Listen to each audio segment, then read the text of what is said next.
السلام عليكم ورحمة الله.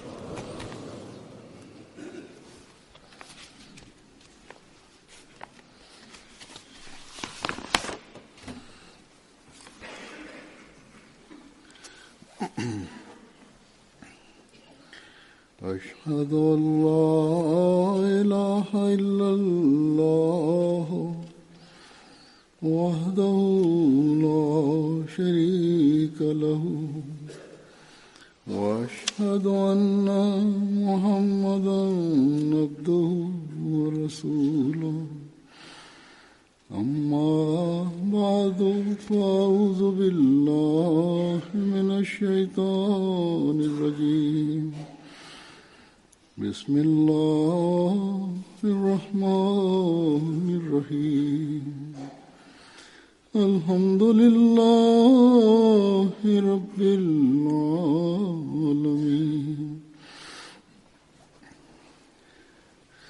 الرحمن الرحيم مالك يوم الدين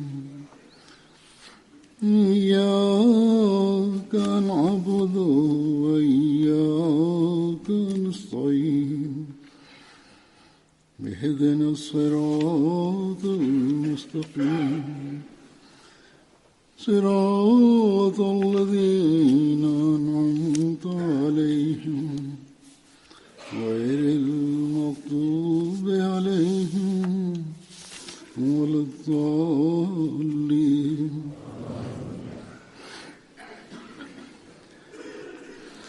يا أيها الذين آمنوا كونوا قوامين بالقسط شهداء لله ولو على أنفسكم أو الوالدين والأقربين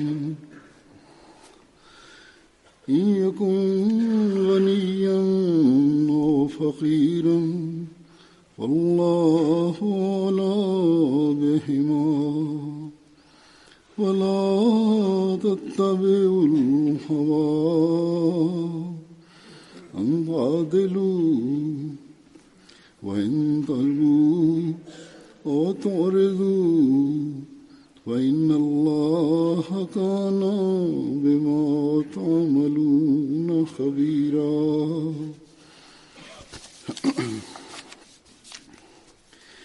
يا أيها الذين آمنوا كونوا قوامين لله شهداء بالقسط ولا يجرمنكم شنآن قوم على ألا تعدلوا اعدلوا وأقرب للتقوى واتقوا الله إن الله خبير بما تعملون. وممن خلقنا أمة يهدون بالحق وبه يعدلون.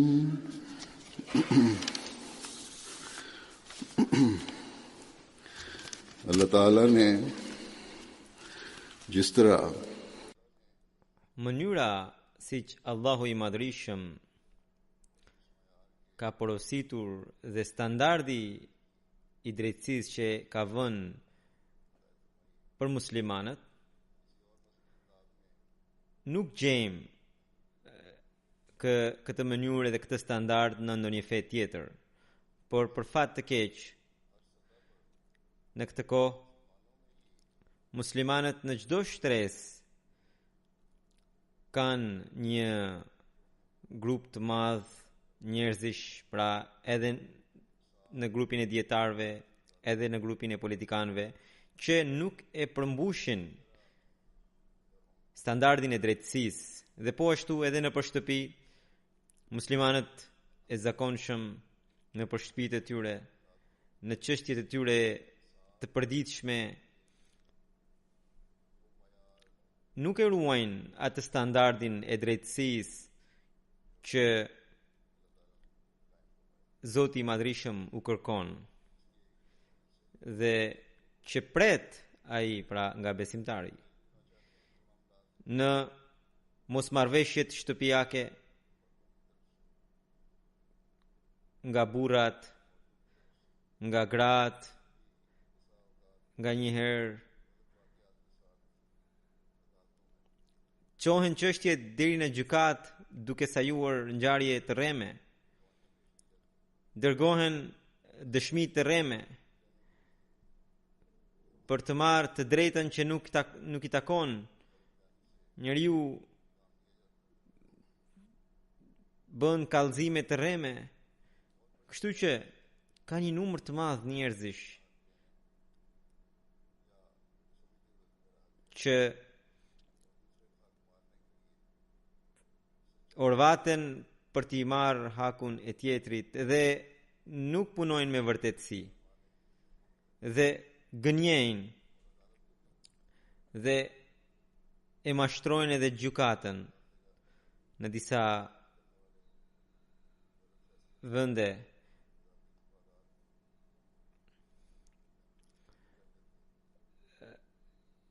Gjyqtarët japin vendime për favorin e vet. Kështu që i gjithë sistemi është çrregulluar dhe kjo padrejtësi pjell ligësi të tjera dhe liderët në rangun popullor nuk përmbushin standardin e drejtësisë as ndaj popullit dhe as ndaj marrëdhënieve ndër shtetërore. Dietarët e bën fenë e tyre për të plotësuar interesat e veta, kurse muslimanët pretendojnë që të jenë populli më i mbar. Islami jep zgjidhje të çdo problemi, padyshim që muslimanët janë populli i mbar, por vetëm nëse ndjekin porositë e Zotit dhe zbatojnë porositë e Kuranit famlar. Padyshim që Islami është ajo fe e cila jep zgjidhje të gjitha problemeve të botës, por me kusht që ne të vendosim drejtësinë mbi bazën e mësimeve të tij. Ajetet që kam lexuar janë marrë nga 3 sure të ndryshme, nga En-Nisa dhe nga El-Maida dhe nga El-Araf. Përkthimi i ajetit të parë që është nga surja En-Nisa është: O ju që besuat, si dëshmitar për hir të Allahut, bëhuni të qëndrueshëm në vendosjen e drejtësisë, edhe sikur ju duhet të dëshmoni kundër vetes suaj, kundër prindërve apo të afërmve, qofti pasur, qofti varfër. Allahu është kujdestari më i mirë për të dy. Ndaj, mos ndiqni dëshirat e t'i shmangeni drejtësisë. Nëse dredhoni fjalën ose shmangeni, Allahu është i gjithë informuar për atë që bëni.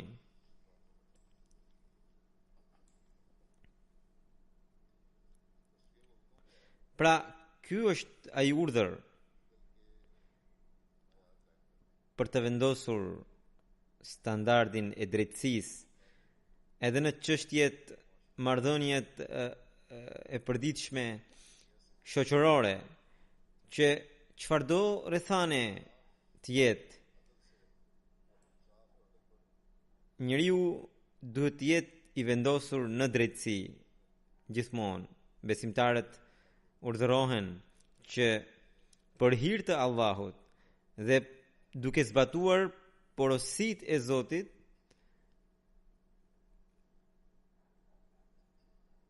ata të japin dëshmi. Dhe kjo mund të ndodhë atëherë kur ne të besojmë tërësisht në Zotin e Madhrishëm. Kur niveli i besimit tonë është shumë i lartë, edhe i fortë, kur njeriu të jetë i vendosur që çfarëdo rrethane të kaloj, unë do të qëndroj në drejtësi. Dhe kjo vendosmëri vjen atëherë kur njeriu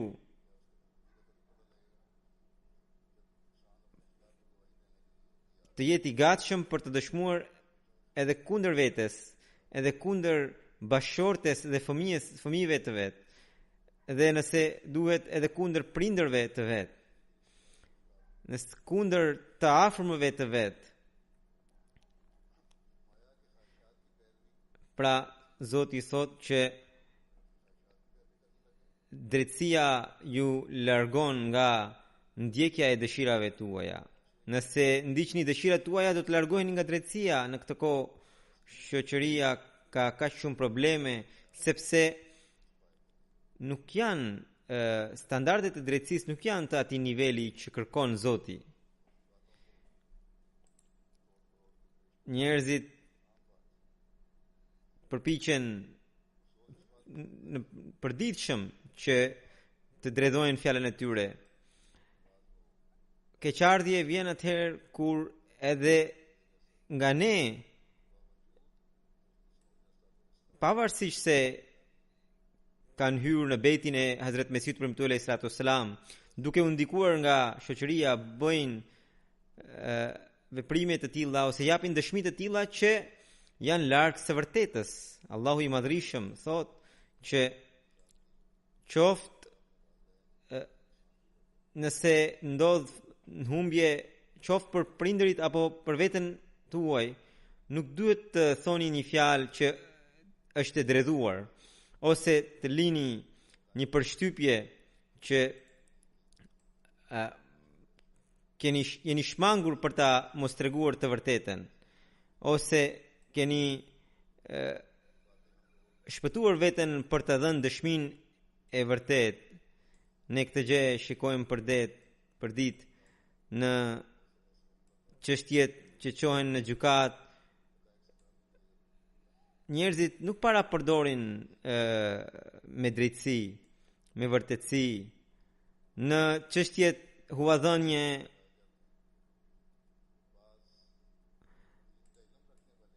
tentojnë të fshehin të vërtetën.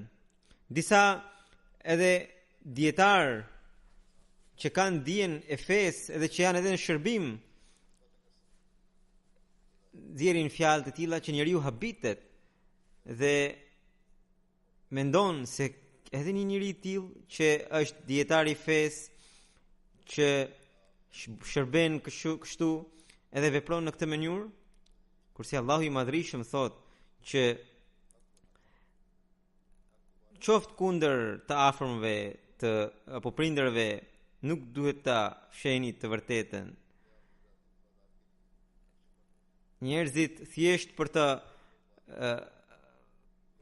mbështetur shoqërinë e tyre e fshehin të vërtetën, ose shmangen për të treguar të vërtetën, edhe për fjalën e tyre ata edhe përgatiten se si t'i shmangen së vërtetës nëse del përpara, dhe si çfarë argumentesh të japin.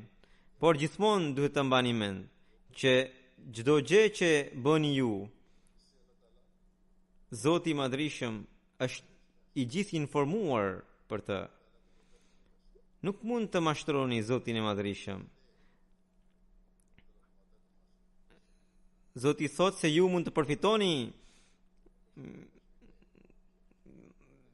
në këtë botë, por edhe sikur të shpëtoni nga kjo botë, do të pësoni në botën tjetër, sepse ai i gjithë informuari na nxjerr përpara gjitha veprat tona, ku do të përmenden të gjitha gjërat. Andaj imamin që ne kemi pranuar, ai e ka zbatuar këtë porosi edhe ka ngritur shembuj të cilët i kanë çuditur edhe të tjerët. Kështu që njëherë Hazrat Mesiu premtuar alayhi salatu wasalam, shumë përpara se ai të deklaronte të ishte Mesi, në kohën kur ai ka qenë djalë i ri, përmendet një ngjarje në jetë shkrimin e tij që ai u paraqit në një gjyq që ishte kundër babait të tij dhe duke zbatuar drejtësinë, ai dha dëshminë e tij e cila ishte në dobi të paditësve. Avokati i tij i tha paraprakisht që nëse ti nuk do të japësh dëshminë ashtu siç them unë, do të keni humbje. Ai tha që çfarëdo që të ndodh, unë do ta them atë që është e vërteta. Sidoqoftë, gjyqtari dha vendimin në përkrahje të paditësve dhe audienca thotë që kur doli vendimi kundër familjes së Mesihut premtuar sallallahu alaihi wasallam, ai ishte po kthehe kaq i gëzuar, saqë ata që nuk e dinin akoma se si ka qenë vendimi, ata kujtuan se po kthehet i fituar. Kështu që ne kemi pranuar të shërbëtorin e vërtet të profetit sallallahu alaihi wasallam dhe ai ka dhënë këtë shembull. Dhe duke e marrë parasysh këtë shembull, ne duhet të bëjmë çdo kontroll të dëshmisë son. Prandaj, ka edhe shumë shembuj të tjerë në këto vende për shembull, të cilët e fshehin të ardhurat e tyre dhe nuk paguajnë taksën që duhet, ose bëjnë një marrëveshje të fshehtë me shtetin, por tani që është një kohë krize ekonomike, edhe këto shtete në imtësisht kanë filluar të hetojnë çështjet edhe kudo që dyshojnë hetojnë, dhe prandaj ahmedianët duhet të ruajnë edhe veten edhe xhamatin që të mos i vinë në një njoll, edhe aq më tepër për ta fituar pëlqimin e Allahut duhet të përballojnë humbjen dhe nuk duhet ta fshehin të vërtetën. Nëse kanë një jetë të pastër, nëse do të keni një jetë të pastër dhe për hir të Zotit, nëse do t'i përmbaheni drejtësisë dhe së vërtetës, dhe nëse jepni dëshmi mbi bazën e qauli sadid, atëherë Allahu i madhrishëm që është furnizuesi dhe Zoti vetë do t'ju hap rrugën e furnizimit, vetë do t'ju jap bereqet. Andaj ne gjithnjë duhet të bëjmë analizën tonë. Nëse ne nuk përpiqemi për të vendosur standardin e tillë të drejtësisë, atëherë nuk do kemi qetësi as në shtëpi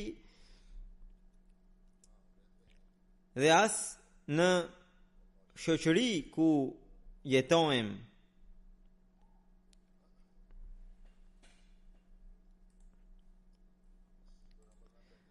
Nëse nuk do të zbatojmë këtë porosi, do të kemi edhe hendek mes antarëve të xhamatit, mes lidhjes së antarëve të xhamatit.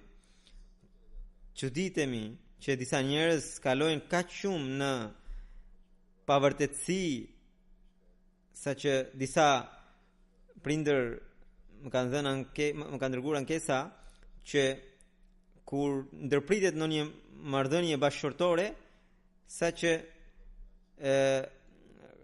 edhe kur prindërit e vajzës dëshirojnë të bëjnë në një martesë tjetër, prindërit e djalit të burrit të mëparshëm shkojnë dhe u tregojnë se ajo vajzë është kështu, ajo vajzë është ashtu, mos e martoni. Pra japin dëshmi të rreme thjesht për të prishur kurorëzimet,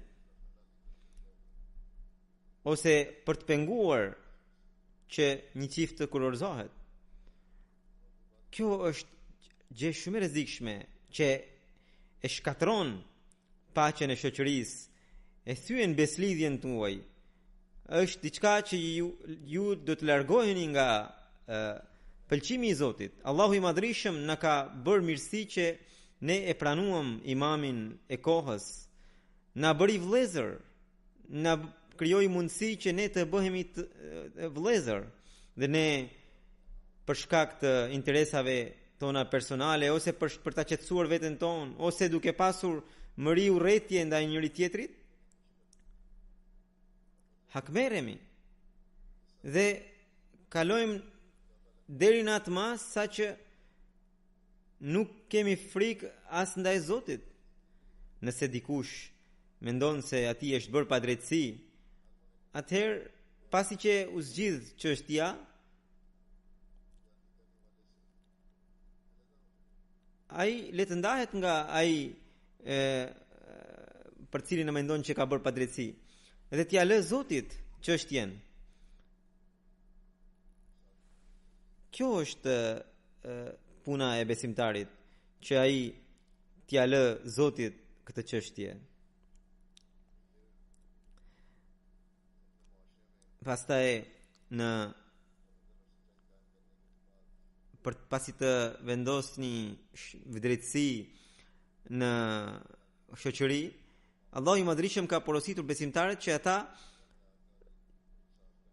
të mos kufizohen me drejtësinë vetëm në shoqërinë e vet, por edhe jashtë, edhe me popujt e tjerë, edhe me shtetet e tjera, të vendosin standardin më të lartë të drejtësisë. Thot, nëse nuk do të vendosni standardin e drejtësisë edhe me armiqt, atëherë do të cilësoheni sikur jeni njerëz që nuk ndiqni rrugën e takvas. Kështu që ajeti i surës El-Maida, ajeti 9 i surës El-Maida që kam recituar, përkthimi i tij është: Zoti i Madhrishëm thotë: O ju që besuat, për hir të Allahut, bëhuni dëshmitar të qëndrueshëm ndaj drejtësisë. Dhe nuk duhet t'ju nxjisë armiqësia e ndonjë populli që ju të mos bëni drejtësi. Bëni drejtësi. Kjo është më afër druajtjes. Dhe kini druajtje ndaj Allahut. Sigurisht, Allahu është i gjithë informuar ndaj asaj që bëni. Në disa vende bëhen kundërshtime fetare dhe për këtë shkak historitë e fesë së tjetër bëjnë edhe padrejtësi. Në një rrethan të tillë, në një situatë të tillë, besimtari nuk duhet të hakmerret në të njëjtën mënyrë edhe të mos vendos standardin e drejtësisë. Në lidhje me këtë, Hazrat Kalifi i parë i Mesihut Premtuar Islam tha që në atë kohë hindut, arjet shqetësonin muslimanët edhe i dëbonin nga vendet e punës.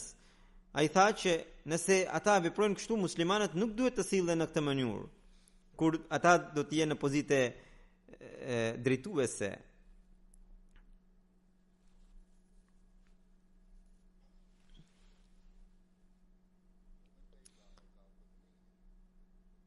Besimtari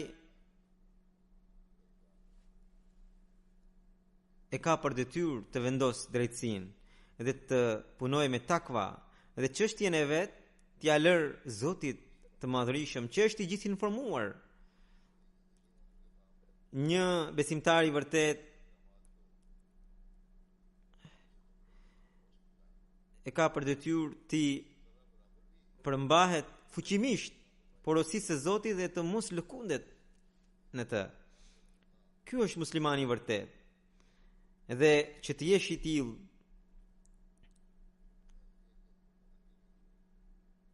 pra ne e kemi për detyrë që të jemi të tillë, që çdo fjalë dhe çdo vepër të jetë për hir të Zotit, sepse kjo është shenjë e besimtarit të vërtet. Në mbështetje të drejtësisë, të bëhesh dëshmitar, do të thotë që të zbatosh porositë e Islamit në atë mënyrë që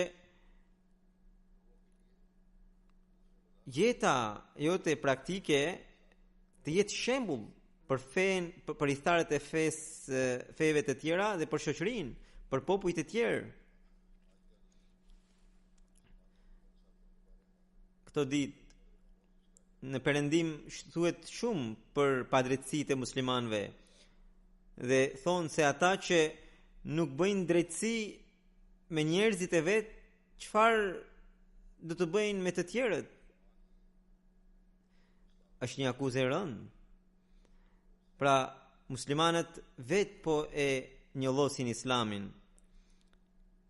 Udhëheqësit u marrin të drejtat popullit. Populli po lufton me udhëheqësit. Popull të tërë shkatrohen për shkak të dhunës. Grupime të vetë shpallura vrasin po muslimanë të tjerë, edhe vinë edhe këtu dhe vrasin të tjerë, jo muslimanët, dhe dhunën e tyre e justifikojnë me pretekstin që perëndimorët po na vrasin njerëzit edhe ne po u bëjmë të njëjtën gjë. Ndërkohë, praktikisht muslimanët po vrasin muslimanët. Po, ata po marrin ndihmën e të huajve. Ditët e fundit një ekstremistët kanë paraqitur një strategji të re, duke thënë që ne tashmë në Evropë do të sulmojmë fëmijët, thonë ata. Edhe do t'i sulmojmë përpara prindërve të tyre, sepse ata na bombarduan dhe na vran fëmijët, na i shkretuan qytetet. Ndërkohë edhe ky bombardim u bë në mbështetje të grupimeve islamike. Kështu që kjo urrëtie dhe kjo armiqësi do të vijojë të pjell armiqësi dhe urrëtie të tjera. Prandaj Zoti tha që padrejtësia e ndonjë populli nuk duhet të nxisë që ju të mos bëni drejtësi. Ju drejtësinë patjetër duhet ta bëni. Nga që nuk po veprohet në këtë mënyrë, dhuna vijon të shtohet. Dhe jo muslimanët që janë kundër muslimanëve janë për shkak se muslimanët në përgjithësi nuk zbatojnë porositë e Islamit. Duhet që muslimanët të tregonin shembullin e tyre dhe t'i tregojnë botës mësimet e vërteta të bukura të Islamit. Por këtu po ndodh e kundërta. Nuk gjejmë ndonjë gjë tjetër përveç dhunës në vendet muslimane. Nëse ne mund të dëshmojmë për hir të Zotit, para Zotit mund të dëshmojmë vetëm duke paraqitur mësimet e bukura të Islamit. Sa bukur thot Kurani famlar, që armiqësia e asnjë populli nuk duhet t'ju nxisë që ju të mos bëni drejtësi. Kjo porosi nuk gjendet në asnjë libër të asnjë feje tjetër. Pra, për të vendosur drejtësinë, nuk duhet të bëni dallime.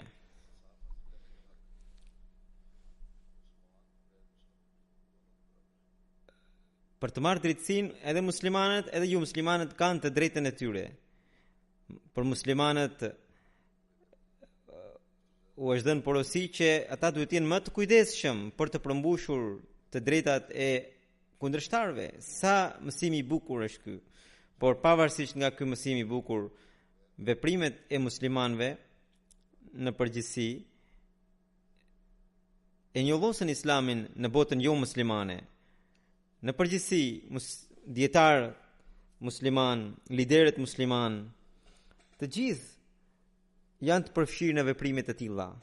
Dhe pikërisht këto veprime të tyre na ngarkojnë më shumë neve në përgjithësi që ne me jetën tonë praktike, me veprat tona, t'i tregojmë botës që sa shumë e thekson Islami drejtësinë.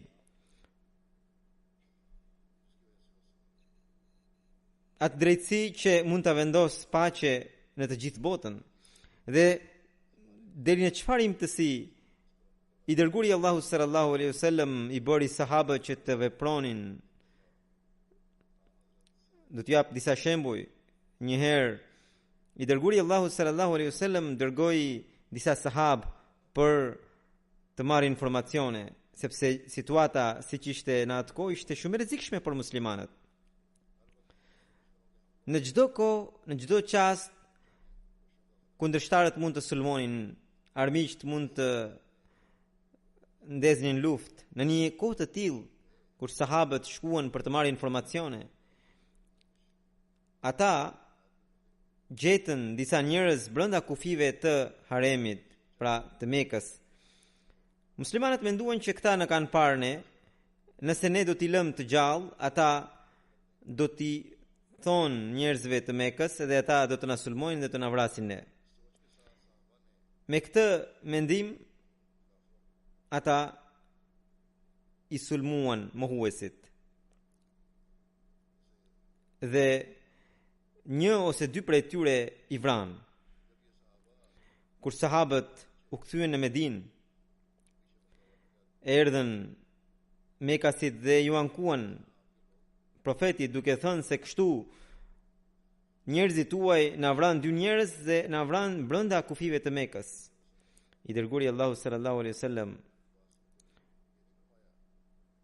duke dëgjuar fjalën e tyre, nuk tha që edhe ju keni bërë padrejtësi prej vitesh, edhe kur juve po ju bëhet kjo gjë, pse po bëni kaq të madhe. Por ai me njëherë veproi dhe dha përgjigje dhe tha që juve ju është bërë padrejtësi.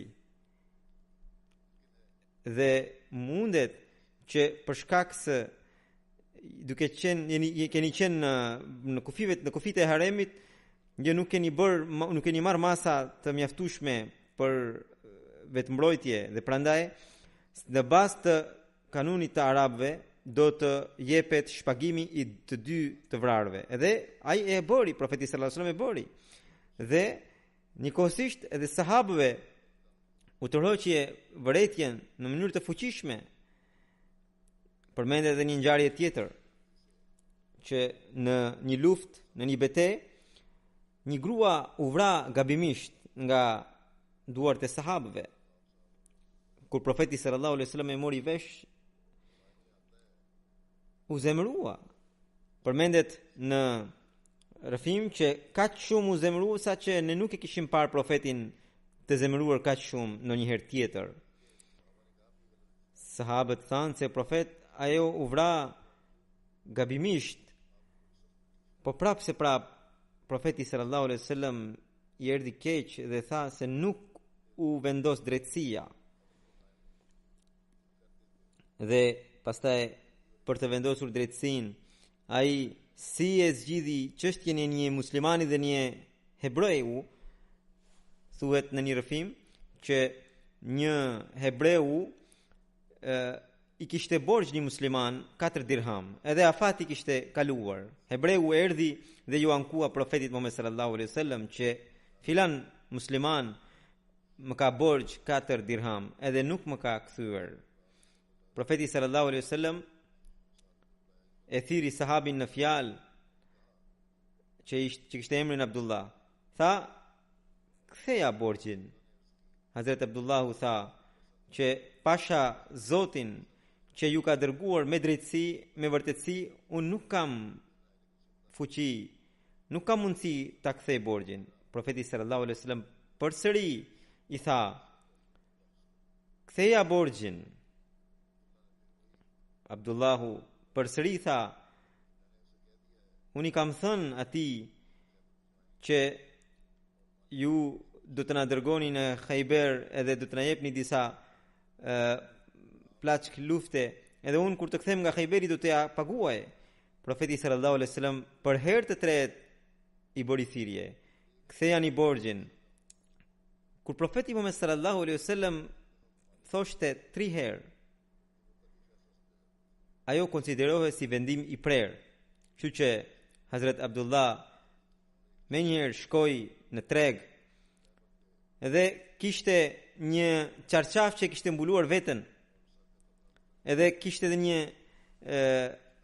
çalm në kokë, ai e hoqi çalmën edhe hapi atë dhe e mbuloi veten, edhe çarçafin që kishte në trup e shiti për 4 dirham edhe ja dha hebreut.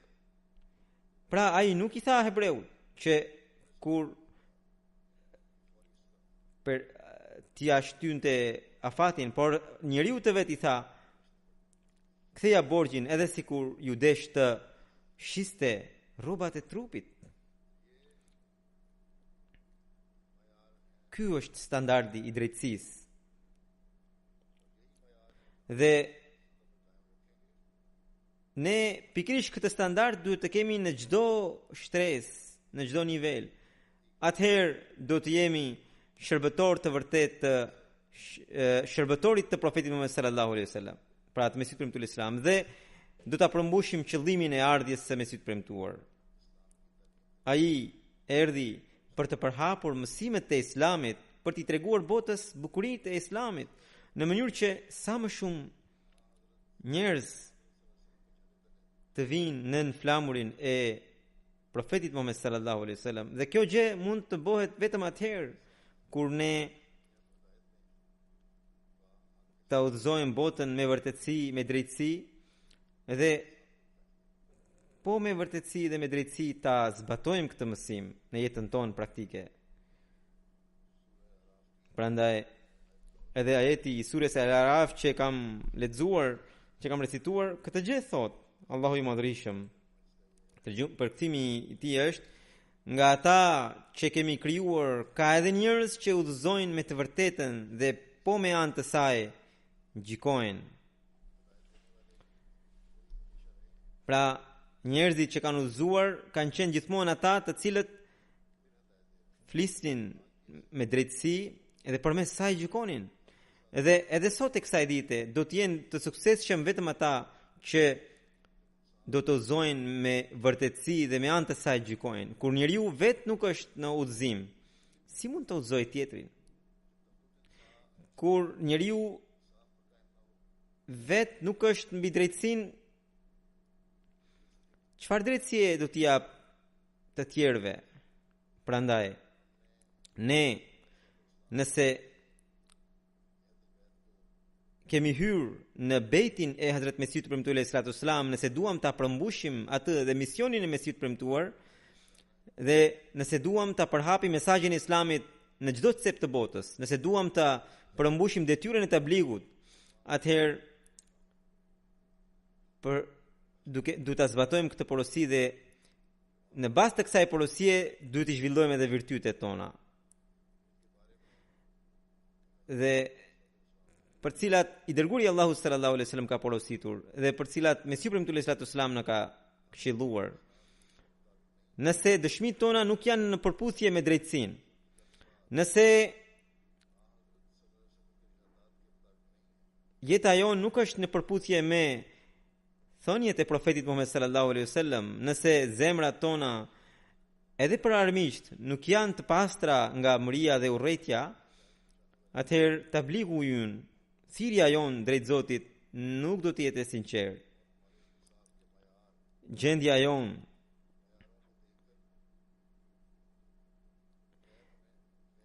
duke parë gjendjen tonë, të tjerët do të na thonë se pastrojeni veten tuaj në radh parë.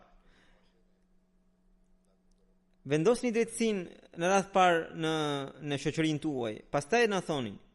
Prandaj është një përgjegjësi shumë e madhe që i takon një ahmediani, që ai me veprën e tij të hap rrugën për thirrje ndaj Zotit, drejt Zotit.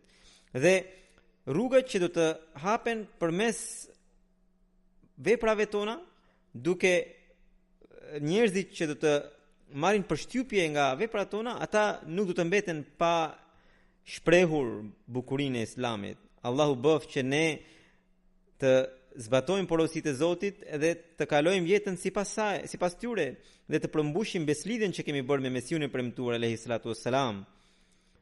Ne qofshim ata që bëhen shembuj për drejtësi.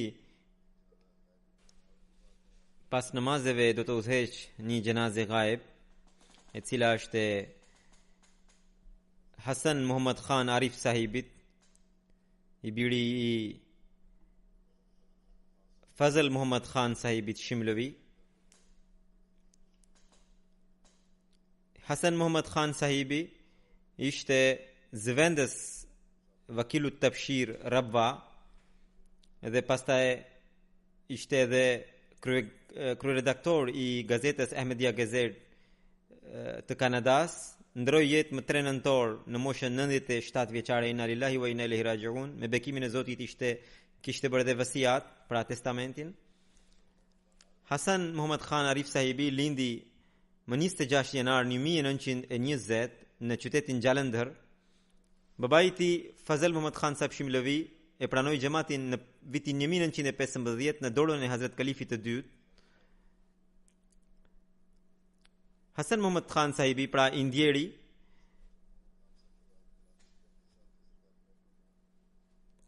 për 35 vjet punoi në zyra shtetërore, ishte Deputy Assistant Financial Advisor. Ai kishte shumë dëshirë për të bërë tabligh, kishte bërë edhe 2 anglez musliman dhe plus 10 musliman e pranuan xhamatin përmes tij. Ai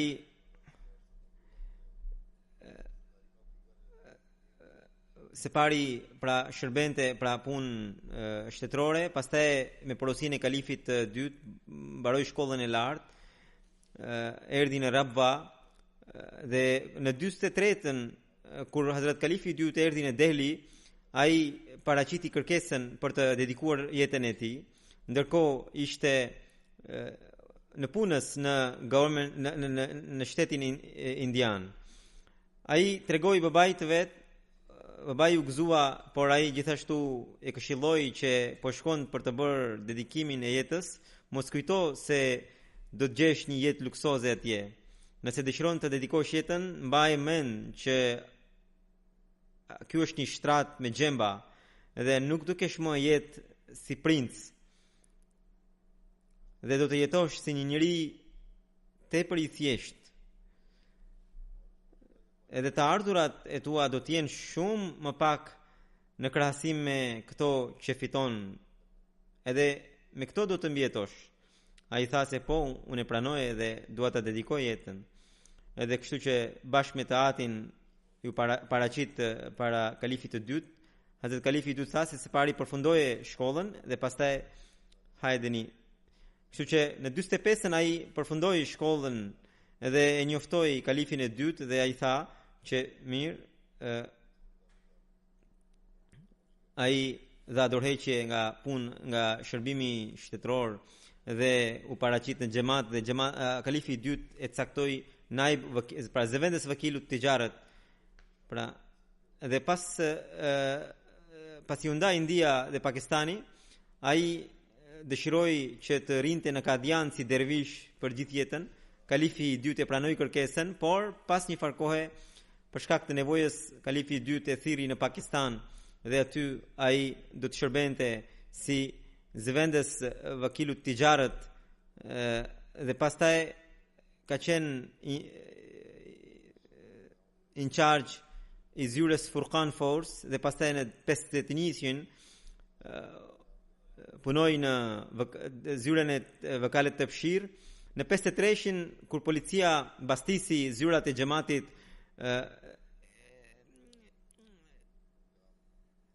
e burgosi edhe Hasan Muhammad sahibin për shkak se ai merrte letra nga misionarët nga jashtë, kështu që ai do të lirohej vetëm kur do të vinte ligji ushtarak në vend, kështu që ai pati mundësinë edhe të kalonte burg për hir të Zotit.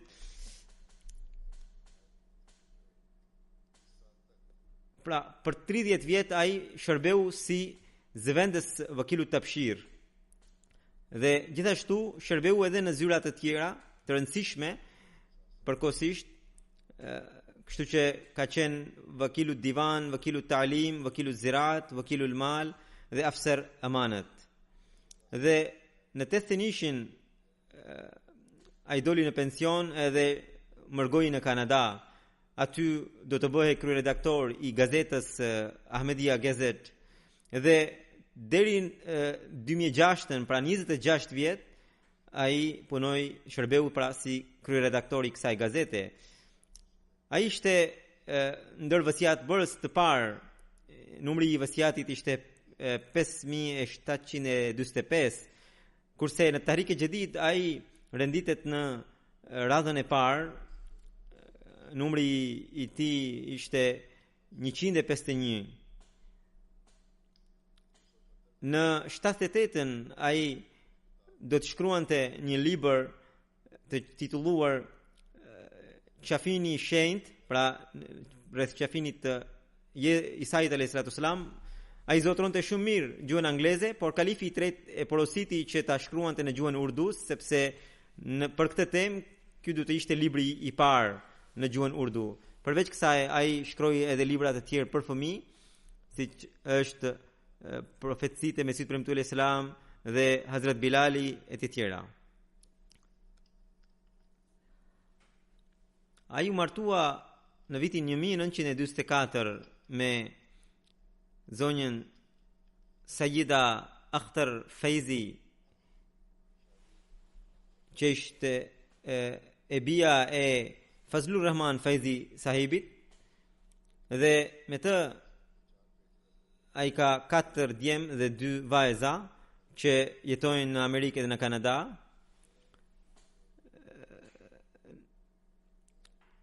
Nusja e ti, që është bashortja e Farid Ahmed Arifit, thot që kemi parë që rregullisht falte namazin e tahajjudit dhe falte me dënesa dhe kishte lidhshmëri të fortë besnikërie me kalifatin, dhe pas vdekjes së tij ne mësuam që në Pakistan kishte shumë vejusha dhe fëmijë jetim që ai rregullisht i ndihmonte financiarisht.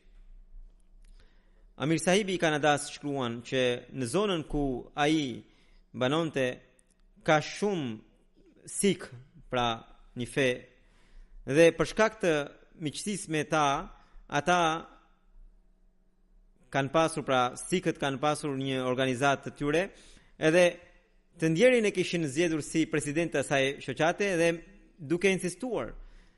Ai nuk mund të jepte dot makinës, pra nuk ishte shofer, prapse prap për të falur xhuman, duke marrë 2-3 autobusa vinte nga Bramptoni në xhamin e xhamatit.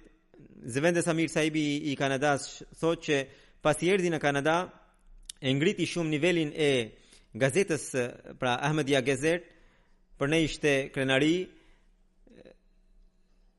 Ai kishte dashuri të zjarrt edhe ndaj kalifatit. Edhe unë e njoh personalisht që nga fëmiria, por pasi u bëra kalif, pash një ndryshim të jashtëzakonshëm në raportin që ai ka pasur me mua. Çuditesha.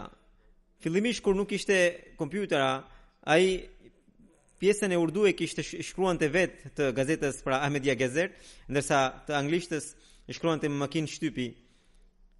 Fjalimet e kalifit i përkthente në gjuhën angleze dhe kaq herë lexonte dhe vetëm kur qetësohej, domethënë shtypte në Ahmedia Gazette. Kishte kujtesë të fortë, historinë e njihte shumë mirë dhe gjithmonë lexonte, studionte në një libër, shpesh tregonte ngjarje besimdhëse të sahabëve. Në kohën e tij nuk dilte asnjë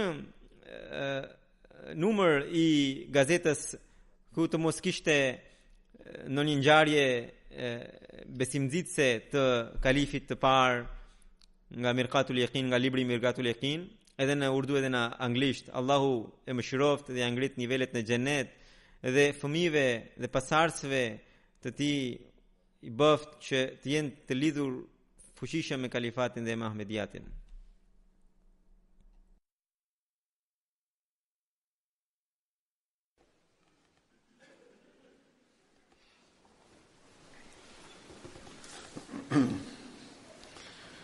الحمد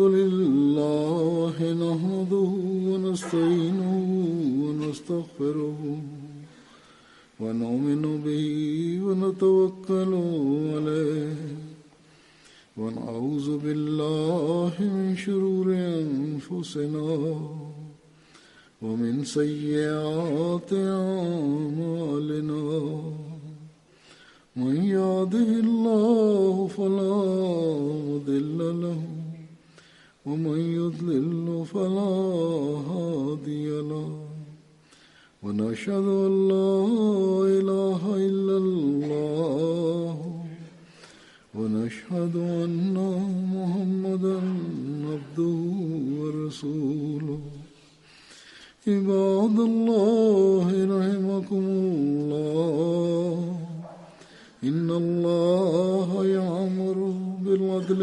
والإحسان وإيتاء ذي القربى وينهى عن الفحشاء والمنكر والبغي يعظكم لعلكم تذكرون اذكروا الله يذكركم وادعوه يستجب لكم ولذكر الله أكبر